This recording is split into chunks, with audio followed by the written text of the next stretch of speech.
As they dropped my grandfather's casket into the earth, I stood quietly. The air was still damp, exactly like the weight in my chest, even though the rain had ceased in time for the burial. The last person who genuinely loved me was buried tonight, and my name is Maya Carter. I looked across the cemetery and saw Patricia, my mother, using a tissue to wipe at her dry eyes. Robert, her spouse of 8 years, and his 2 college-age kids, Tyler and Amber, were standing next to her. They all wore black and appeared suitably solemn, but I knew better.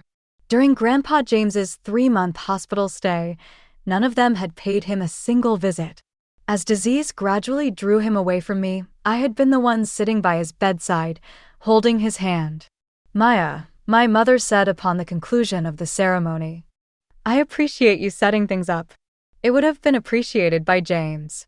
I was about to reply when a man in a charcoal suit came up to us. "I'm Howard Benson, the lawyer for your grandpa, Miss Carter. I need to talk to you about his will being read." The mention of the will made my mother tense.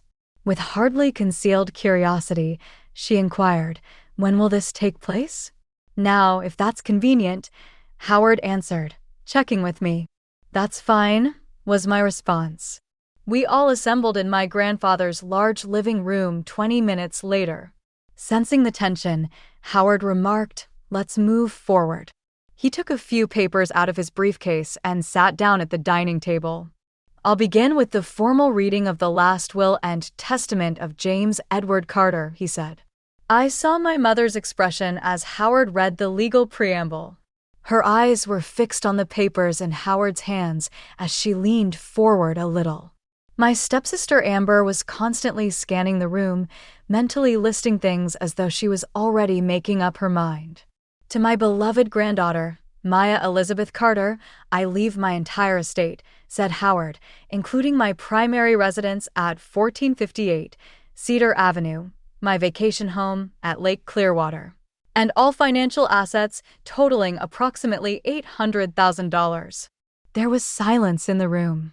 Grandpa had always made it plain that I would receive everything, so I wasn't shocked, but the expressions on the faces of the others were invaluable. My mother's smile froze in place, and Amber's jaw actually dropped wide. Additionally, Howard went on, "To Patricia Carter, I leave my silver kitchen set, which she always admired." My mom straightened up. "What? The set of silver? That's all." Howard gave a nod. "That's correct." "Old fool," she said to herself. Anger shot through me. "That set is worth several thousand," I remarked icily. "And he didn't owe you anything." Howard finished the reading quickly and gave me an explanation of how the properties and assets will be transferred. Amber continued to glare at me while he explained, and Tyler looked at his phone, seeming to be bored but obviously dissatisfied. My mother turned to me once Howard had gone. "Maya, you should think about giving us a portion of this inheritance. Taking care of his family is what your father would have wanted." "My father has been dead for 12 years, I replied evenly. "And Grandpa James was my family, the only real family I've had since Dad died." "That's not fair," Amber suddenly interjected. "You don't deserve all this. What makes you so special? You're not even that smart or pretty or talented. You've never accomplished anything." I looked at my mother, waiting for her to defend me. She said nothing. Her silence said everything I needed to know. "Well, Amber," I said calmly, "since you're so smart, beautiful, and talented, I'm sure you'll have no problem making your own fortune. Now I'd like you all to leave my house." They shuffled out, grumbling and shooting me dirty looks. As soon as they were gone, I locked the door and leaned against it, finally allowing the tears to come. After a few minutes, I wiped my eyes and went to Grandpa's office. I needed to sort through his papers and start figuring out my new reality. As I sat at his desk, memories flooded back. After Dad died when I was 13, everything changed. Mom met Robert a year later, and suddenly she was focused on building her new family. When they married and Robert moved in with his kids, I became an afterthought in my own home. Amber and Tyler were spoiled brats from the start. Amber, who was 2 years younger than me, would steal my things and then deny it. She'd ruin my homework and blame it on their dog. Tyler would make crude comments when no adults were around. And Mom? She was too busy trying to be the perfect wife and stepmother to notice what was happening to her own daughter. Grandpa James became my refuge. I'd stay at his house whenever I could, weekends, school breaks, sometimes even weeknights if I had a lot of homework. No one at home seemed to care or even notice my absence. When I graduated high school, Grandpa paid for me to attend college in another state. Those 4 years away were the happiest of my life. After college, I moved back to my hometown but rented my own place. I visited Grandpa several times a week, but I only saw Mom a handful of times, usually by accident, at the grocery store or gas station. She even forgot my birthday last year. Now Grandpa was gone, and I was alone. But at least I had a home, his home, and enough financial security to figure out what I wanted to do next. As I sorted through his papers, I made a silent promise to honor his memory by making the most of the gift he'd given me. Several weeks passed after the funeral. I moved out of my rented apartment and into Grandpa's house. One Saturday morning, I was sorting through some of Grandpa's old books when the doorbell rang. I wasn't expecting anyone, so I approached the door cautiously and checked through the peephole. My mother stood on the porch with Amber beside her. Both wore bright smiles that didn't reach their eyes. I opened the door reluctantly. Mom? Amber? What are you doing here? Maya, sweetie. My mother stepped forward and hugged me before I could react. I've come to pick up the silver service James left me. I figured it was a good chance for us to catch up. Right, I said, stepping aside to let them in. It's in the kitchen cabinet, same place it's always been. Mom headed straight for the kitchen while Amber lingered in the living room, her eyes scanning every corner like she was taking inventory. God, this place is so depressing, she said, running a finger along the bookshelf. It looks like a museum for old people. If this was my house, I'd gut it completely, new furniture, new paint, maybe knock down a few walls to open it up. Well, it's not your house, I replied calmly, and I happen to like it this way. Amber rolled her eyes. Whatever. You always did have weird taste. I bit my tongue, not wanting to give her the satisfaction of seeing me upset. Instead, I walked toward the kitchen to check on Mom. She was carefully wrapping each piece of the silver service in newspaper. After she finished packing the silver, we stood awkwardly in the entryway. I expected them to leave, but Mom surprised me. Maya, I've been thinking, we should try to rebuild our relationship. You don't have any close family left now that James is gone. I almost laughed at her sudden interest in my well-being. That's true, I said non-committally. Why don't you come over for dinner next Saturday? I'll make all your favorites, chicken parmesan, garlic mashed potatoes, and that chocolate cake you loved as a kid. I was about to refuse when something stopped me.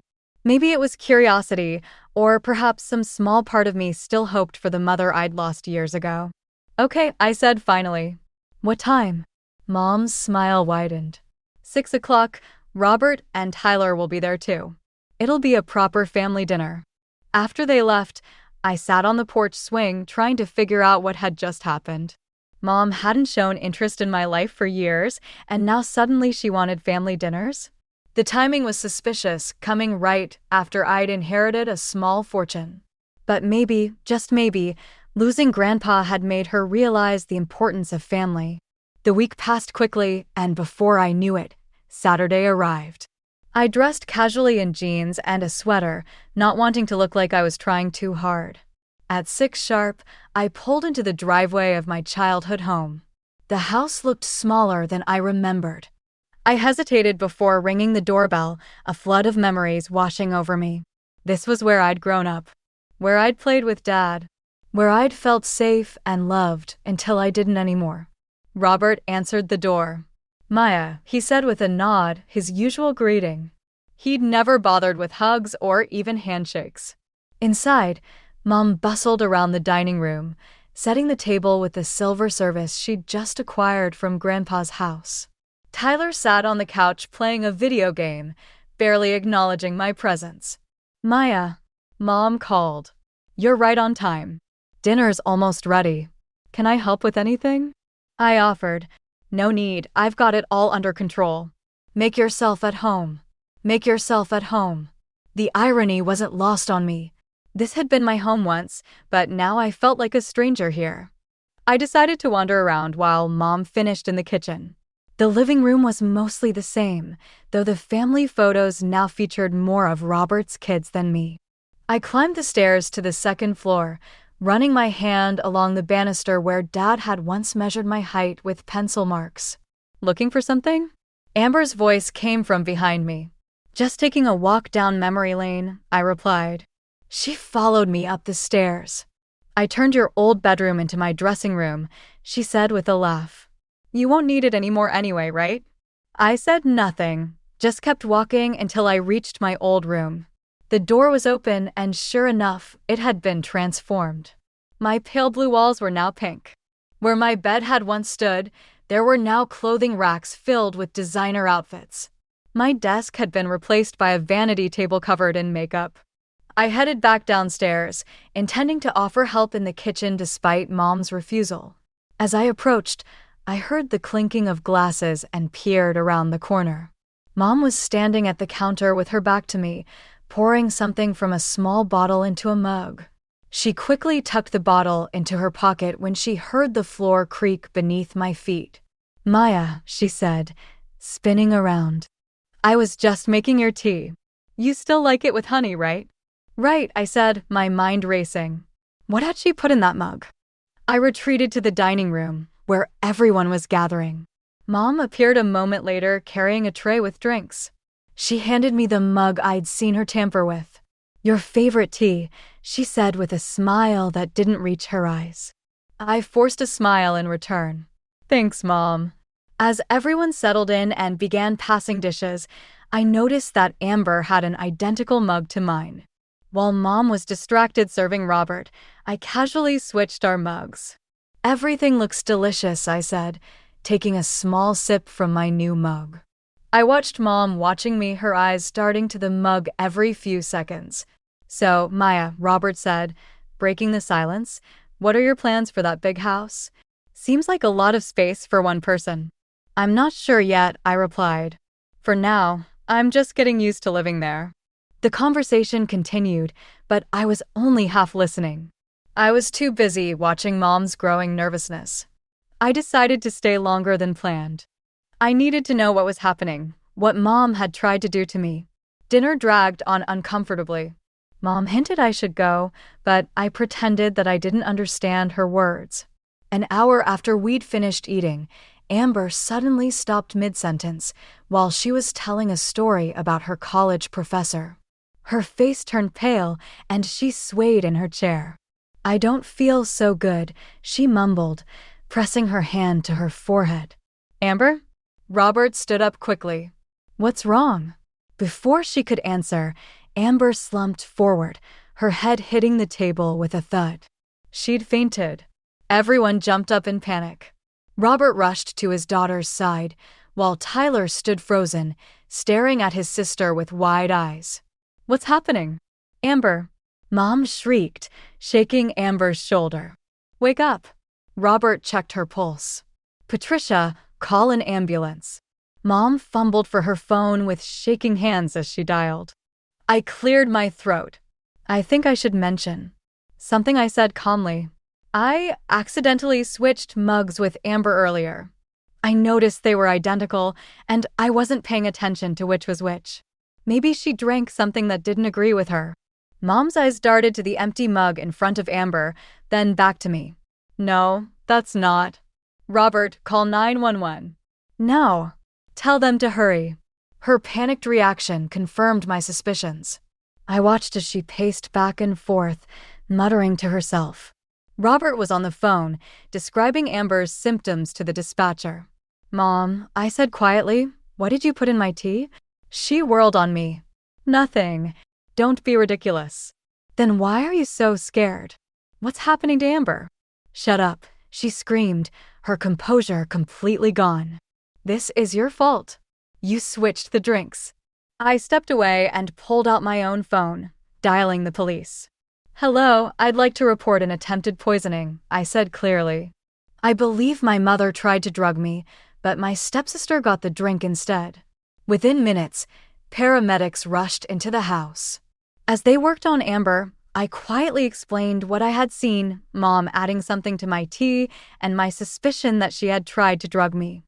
The paramedics stabilized Amber and loaded her onto a stretcher.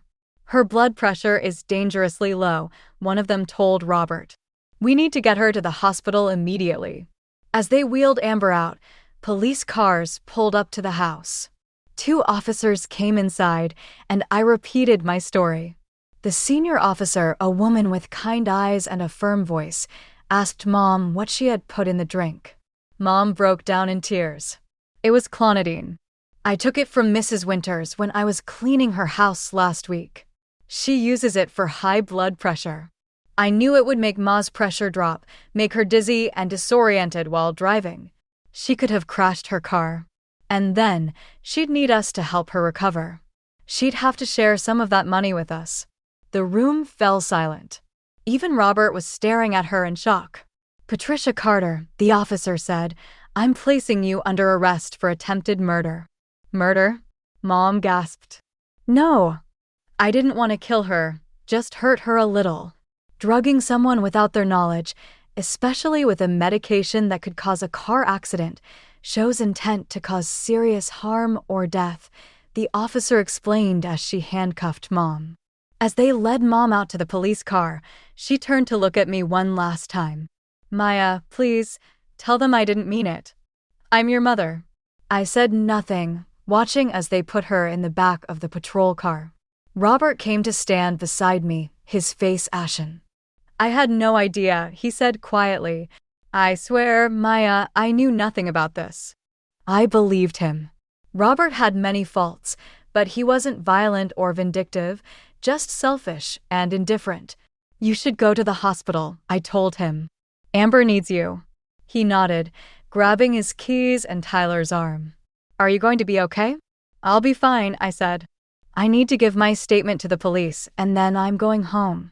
After they left, I sat down with the remaining officer and told him everything.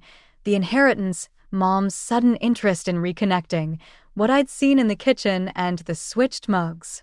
He took careful notes, asking clarifying questions about Mom's behavior and statements. We'll need you to come to the station tomorrow to make a formal statement, he said. And you'll likely be called to testify if this goes to trial. I nodded, suddenly exhausted. I understand. Later, as I drove back to Grandpa's house, my house now reality crashed over me. My own mother had tried to hurt me, possibly kill me, for money. The mother who had once bandaged my scraped knees and read me bedtime stories had become someone capable of calculating harm against her own child. I parked in the driveway but couldn't bring myself to go inside yet. Instead, I sat in the car, tears streaming down my face. Not tears of sadness, but of anger and betrayal. How had things gone so wrong? When had Mom changed so much? Eventually, I wiped my tears and went inside. The house was quiet and still, filled with Grandpa's things with memories of the man who had loved me unconditionally. I ran my hand along the banister, feeling it smooth beneath my fingers. I miss you, Grandpa, I whispered to the empty house. What do I do now? The next few weeks passed in a blur of police stations, lawyers' offices, and courthouse visits. Mom was charged with attempted murder.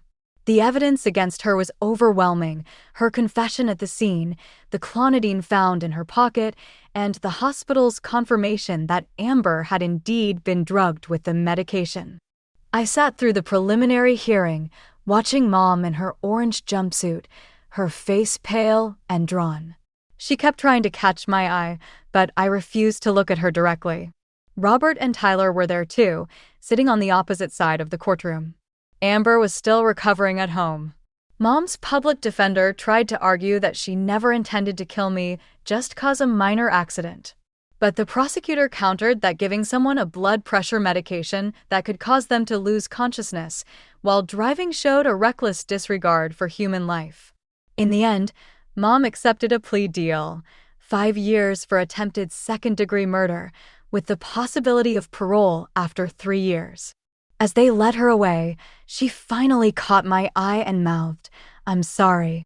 I turned away. Outside the courthouse, Robert approached me awkwardly.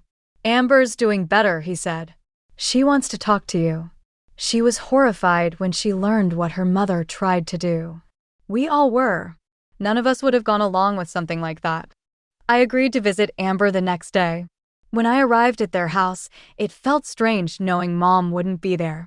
Amber was sitting in the living room, looking pale but alert. "Hey," she said when I walked in. "Thanks for coming." I sat across from her. "How are you feeling?" "Better. The doctors say there won't be any permanent damage." She fidgeted with the hem of her shirt. "Look, Maya, I need to apologize. Not just for my mom, that's on her, but for how I've treated you all these years." I raised my eyebrows, not expecting this. "I was jealous," she continued. "You had this perfect relationship with your dad and then with your grandpa.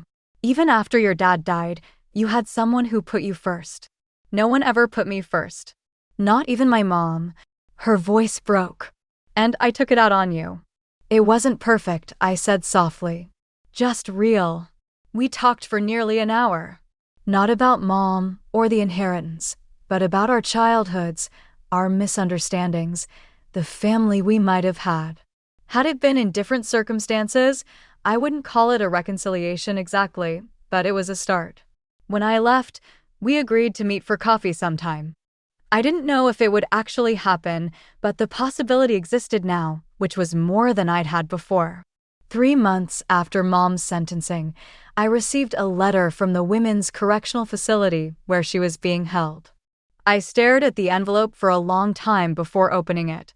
"Dear Maya," she had written in her familiar, looping handwriting.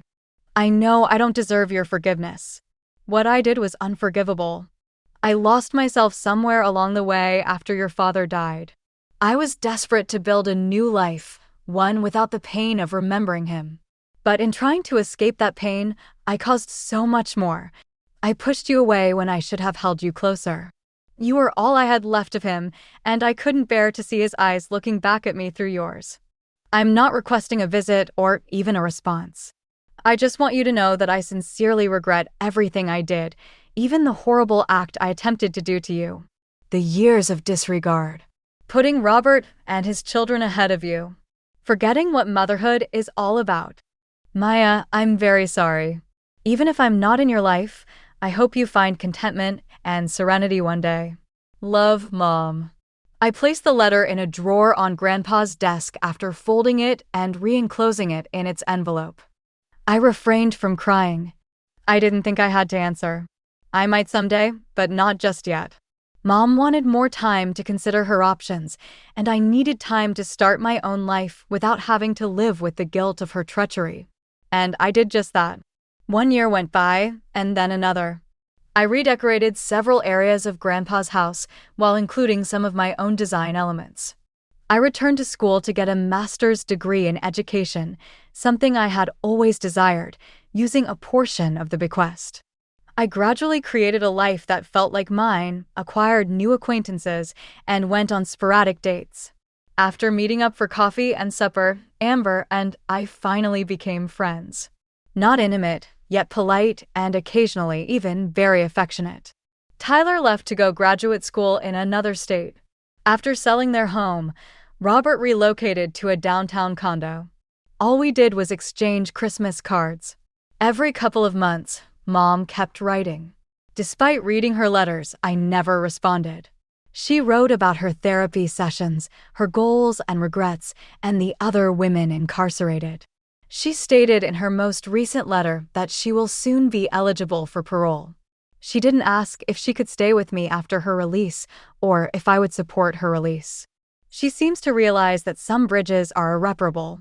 While organizing some old boxes in the attic yesterday, I came upon a photo album that I had never seen before. It was filled with photos of Dad and me riding bikes in the park, opening Christmas presents, and at the beach. We were giggling in every picture.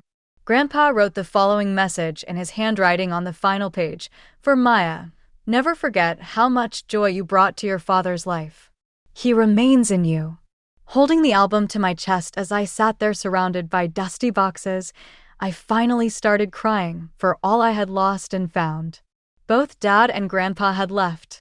Even though Mom was still living, I lost her in a different way. More significantly, I had inherited the ability to love truly and the fortitude to endure loss, in addition to a house and money. I'm sitting on the porch swing of my grandfather's house, which is now my home, now as I write this, watching the sunset paint the sky in pink and orange hues. Dad planted an ancient oak tree the year I was born, and a light breeze stirs the leaves. Its roots are strong and deep, and it now stands taller than the house. I have no idea what the future will bring. Mom may never really comprehend the extent of her treachery, and I'm not sure whether I'll ever be able to forgive her. However, I am aware that I am doing fine, in fact, better than fine. I'm content with my origins and identity. The greatest gift I received from my parents was the understanding that they loved me without conditions. I am still sustained by that love, a silent power that no one can take away. Not even my mother, who attempted to murder me in order to get an inheritance that I would have shared had she asked.